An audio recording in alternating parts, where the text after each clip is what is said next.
Dernière vidéo des règles d'Artefact. Salut tout le monde, c'est Elysophae et bienvenue dans cette dernière vidéo des règles d'Artefact. Le programme d'aujourd'hui, c'est voir les autres modes de jeu et surtout les autres modes de jeu en phase d'affrontement. Car comme vous le savez, depuis le début du jeu, nous jouons avec le mode bonus points de prestige qui s'appelle surtout le mode classique. Le but étant soit de gagner des points de victoire en tirant sur les adversaires, soit de tirer ou de ramasser des bonus de prestige qui arrivent sur le plateau. Ça, c'est le mode de base.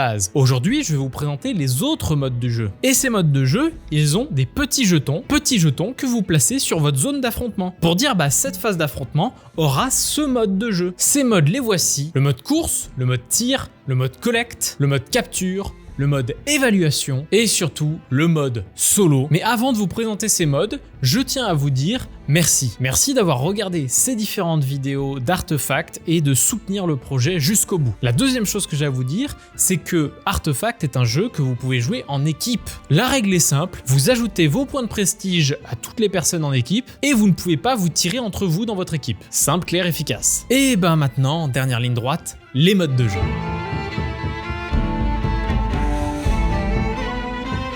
Premier nouveau mode de jeu, le mode course. L'idée de mode course, c'est qu'on va faire apparaître 4 drapeaux sur l'arène avec le processus de positionnement. Lorsqu'on fait apparaître ces drapeaux, s'ils tombent adjacents à un artefact, on les repositionne parce que sinon c'est trop facile. Et les joueurs vont devoir en un round en récupérer le maximum. Récupérer, ça veut dire quoi? Ça veut dire passer à une case adjacente à côté. Et plus vous en récupérez en un tour, plus vous gagnez de points. Un drapeau 5 points, 2 drapeaux 10 points, 3 drapeaux 15 points, 4 drapeaux 30 points. Donc si vous les récupérez tous, ça peut faire un sacré pactole de points. Les drapeaux sont indestructibles, donc ne tirez pas dessus, ça ne sert à rien. Dans ce mode de jeu, on ne perd pas de points de vie, mais on gagne encore des points de prestige, donc des points de victoire, lorsqu'on tire sur les adversaires. On fait les dégâts comme d'habitude, c'est juste qu'on perd pas les dégâts physiquement, et on chope les points de prestige en conséquence. Et on gagne minimum un point de prestige à chaque fois qu'on attaque quelqu'un. Les drapeaux sont replacés à chaque nouveau round. Ce mode de jeu, il est tout simple, c'est montrer quelle est la machine la plus mobile. Mais comme les tirs sont encore présents, on peut encore en profiter pour tirer sur nos adversaires et ainsi gratter des points. Mode de jeu suivant.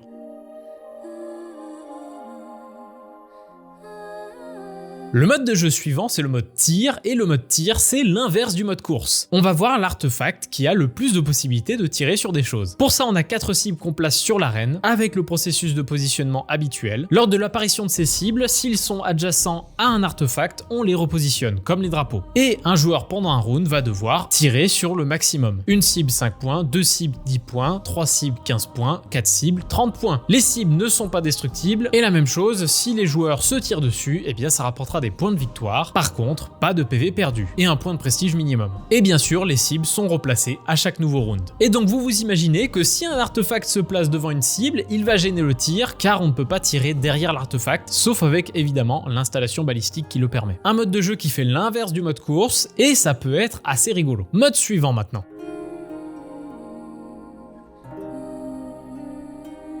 Le mode Collect propose aux artefacts de récupérer des éléments placés plus ou moins au centre de l'arène et de les ramener dans leur zone de départ. Pour ce faire, on va placer 4 orbes sur le terrain avec le processus de positionnement en début de phase d'affrontement et on ne le refera pas d'un round à l'autre. Et l'idée c'est que les joueurs vont devoir se mettre adjacents à une de ces orbes, dépenser un cube d'énergie pour le placer sur le cœur et ça leur permettra de prendre cet orbe sur leur artefact. Après ça, ils vont devoir se déplacer avec et poser cet orbe en replaçant un cube d'énergie sur leur cœur pour poser cet orbe dans leur zone de départ. Et là, en chaque fin de round, on gagne 10 points de victoire par orbe placé dans sa propre zone de départ. Mais surtout, les orbes ont aussi une autre capacité. Si jamais vous tirez sur quelqu'un qui transporte une orbe, il peut déposer son orbe sur une case adjacente pour encaisser 10 points de dégâts. Car comme d'habitude, on peut prendre des points de prestige en tirant sur les adversaires, donc ça permet d'encaisser au moins un petit peu. Mais dans ce mode, si on arrive à tuer un adversaire, on obtient 20 points de prestige, donc 20 points de victoire. C'est assez conséquent, mais c'est justement parce que comme les orbes nous défendent un peu, ça compense un peu tout ça. Un mode un peu plus complexe, mais néanmoins relativement simple.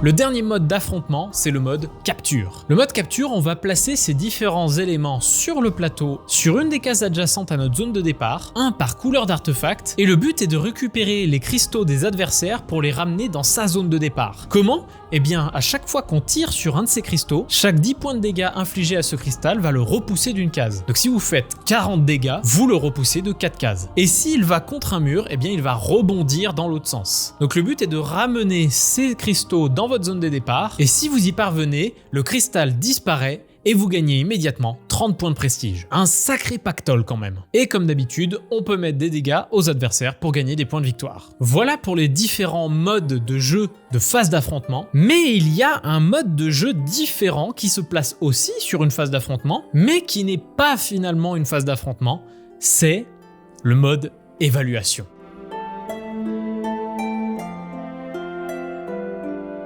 Je ne sais pas si vous vous souvenez, parce que ça remonte à pas mal de vidéos maintenant, je vous ai dit que Artefact était un jeu où l'on pouvait jouer une phase de gestion, une phase d'affrontement, et surtout je vous ai dit on peut jouer aussi que des phases de gestion. Et bien c'est grâce au mode évaluation. Le mode évaluation utilise ces différentes cartes. Sur ces cartes, il y a souvent un module ou des éléments, et celui qui a eu la majorité de ce module ou de ces éléments, eh bien il gagnera les points de victoire maximum de cette carte d'évaluation. Par exemple, cette carte d'astrologue, celui qui a le plus activé l'astrologue aura 8 points de victoire. Le second aura 4, le troisième aura 2. Mais comment on va définir ces différents critères d'évaluation? Parce qu'il y en a quand même un bon paquet. On va d'abord distribuer toutes les cartes d'évaluation qui concernent la partie, c'est-à-dire les cartes d'évaluation de base, plus les modules qu'on y a ajoutés. On va les répartir équitablement entre les joueurs. Chaque joueur a la possibilité d'en défausser une qu'il a dans la main, et les autres cartes seront mises de côté pour les évaluations. Cette distribution-là, on l'a fait lors de la première phase d'édification. Et on révélera ces conditions de 3 manières différentes, et ça sera au choix des joueurs. Soit on les révèle directement lors de cette première phase d'édification, soit on les place de phase en phase, face cachée, équitablement entre les phases. Et donc à chaque fois qu'on arrive à une phase de jeu, on les révèle. Soit on les révèle toutes au moment de la phase d'affrontement, et donc au moment de l'évaluation. Ça peut avoir un impact justement sur est-ce qu'on sait ce sur quoi on doit miser ou pas? Est-ce qu'on sait ce sur quoi on doit mettre de l'argent, ce sur quoi on doit mettre le plus d'actions pour gagner le plus de points de victoire? Et ce choix de révélation, soit on le fait comme je vous ai dit, comme vous le souhaitez, soit si vous jouez avec l'ombre, eh bien vous pouvez faire un système de vote. Pour vous référencer au système de vote de l'ombre, eh bien vous pouvez cliquer par là et aller voir la vidéo où j'explique l'ombre. Et au moment de la phase d'affrontement, ou plutôt la phase d'évaluation du coup, on va définir qui est celui qui est majoritaire sur une carte évaluation ou une autre. Et donc ça, c'est le mode gestion du jeu, un mode qui demande vraiment de donner le maximum qu'on peut lors des phases de gestion. Voilà les différents modes qu'on peut mettre dans le jeu Artefact. Mais il en reste un qui est un mode, mais c'est surtout le fameux mode solo du jeu.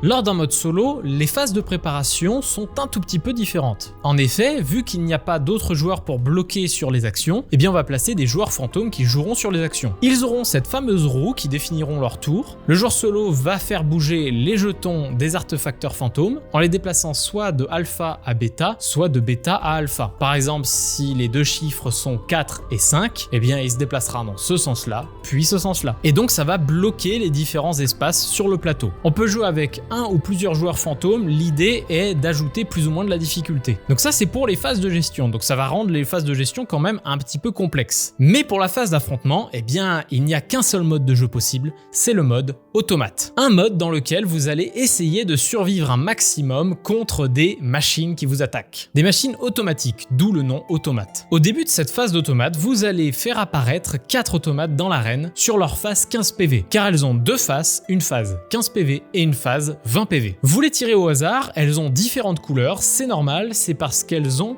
un type particulier. Après les avoir placées sur l'arène avec le processus de positionnement comme d'habitude, vous allez balancer un D6 pour chacun de ces automates et le placer sur l'automate. Ça rajoutera de la puissance à cet automate. Ensuite, un nouveau plateau s'ajoute, il s'agit de cette rosace des difficultés. Le joueur solo va devoir poser un marqueur sur un des 1 qui est disposé au centre de la rosace. Ça augmentera les dégâts de certains automates qui sont placés sur le plateau. Par exemple, si je pose mon marqueur sur le 1 rouge, donc le 1 de feu, les automates de feu feront plus de dégâts. Leurs dégâts, c'est quoi? C'est 3 dés de capacité plus 2 fois les dégâts élémentaires, plus la puissance de l'automate, donc le dé qu'on lui a placé dessus. Et donc les automates qui sont concernés par la fameuse rosace des difficultés, donc là en l'occurrence les feux, eh bien ils auront pas x2 les dégâts élémentaires, mais x3 les dégâts élémentaires. Donc ça peut piquer. Et donc c'est un mode survie dans lequel on va devoir détruire le maximum de machines. Une machine détruite, c'est 5 points de prestige. Et si vous survivez jusqu'au bout, vous aurez un bonus de 10 points de prestige, car vous avez quand même un certain nombre de rounds, comme dans une partie normale. Donc comment se passe un round? Premier round, vous avez vos 4 automates qui sont placés sur le plateau. Après ça, vous allez les activer. Les automates fonctionnent comme des tourelles, c'est-à-dire qu'ils ont des portées illimitées en verticale et en diagonale. La première chose que fait un artefact au début d'un round, c'est se déplacer. Leur point de mouvement, c'est la face du dé qui est en dessous du dé qu'on leur a assigné, comme pour nous avec le cœur, et ils vont se placer au mieux jusqu'à avoir la ligne de vue, et s'ils le peuvent, en face du flanc le moins protégé de l'artefact. Ensuite, on va balancer un dé et ça définira leur action. Faire un 1 leur fait attaquer une fois. Donc 3 dés, 2 fois dégâts élémentaires et le chiffre du dessus pour la puissance. Vous pouvez vous défendre comme d'habitude. Le 2, c'est ils font 2 attaques. Une avant votre action et une après vos actions. Donc si vous vous êtes déplacé, l'attaque passe à côté, tant mieux. Faire un 3 fait déplacer une deuxième fois l'automate. Toujours avec la même valeur de mouvement. Le 4, vous faites apparaître un mur et le mur que vous faites apparaître, eh bien c'est celui qui est sur le dessus du dé que vous avez placé sur l'automate. Et ce mur-là, vous le placez adjacent à l'automate. Le 5, c'est pareil, le chiffre du dessus fait apparaître un piège adjacent à l'automate présent. Et le 6, vous allez consolider l'automate. Pour ce faire, vous allez ajouter un cube de marqueur sur l'automate. Ça lui rajoutera 2 de défense supplémentaire. Car pour détruire un automate, il faut surpasser une certaine valeur. Et cette valeur est 15 points de vie pour les automates de base, plus le chiffre qu'on lui a placé sur le dessus du dé, plus la consolidation qu'il a, donc 2 par marqueur qu'il a dessus. Donc il va falloir mettre le paquet pour pouvoir détruire une machine. Au prochain round, au lieu de faire apparaître 4 nouveaux automates, vous allez déplacer le cube qui est sur la rosace des difficultés sur un des côtés qui lui est disponible. Par exemple, je déplace mon marqueur sur la case avec un 2 et un fond rose. Qu'est-ce que ça veut dire? Ça veut dire que les automates qui sont d'éléments foudre auront ce fameux bonus de dégâts et le chiffre indique le nombre d'automates qu'on fait apparaître lors de ce round. Donc ici, 2 automates. Et au fur et à mesure des prochains rounds, eh bien on va devoir ajouter encore plus d'automates et surtout vous voyez que passer du chiffre 2 au 3,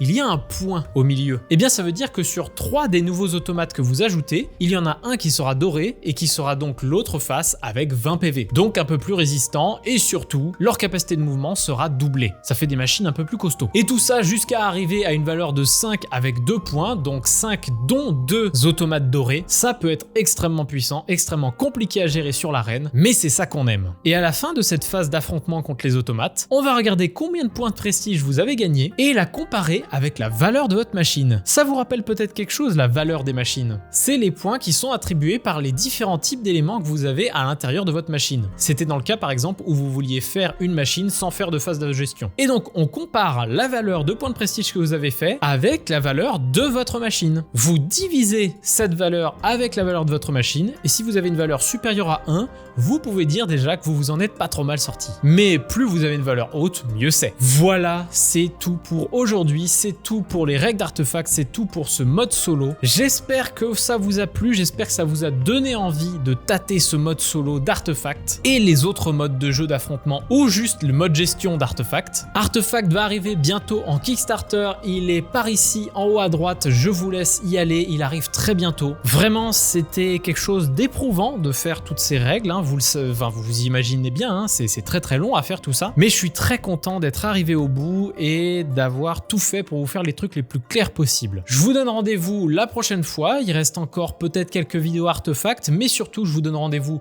pour le Kickstarter. Vous pouvez toujours jouer au jeu sur Tabletop Simulator en attendant pour savoir si le jeu vous plaît. Je vous dis à la prochaine fois et d'ici là, moi je vous dis salut!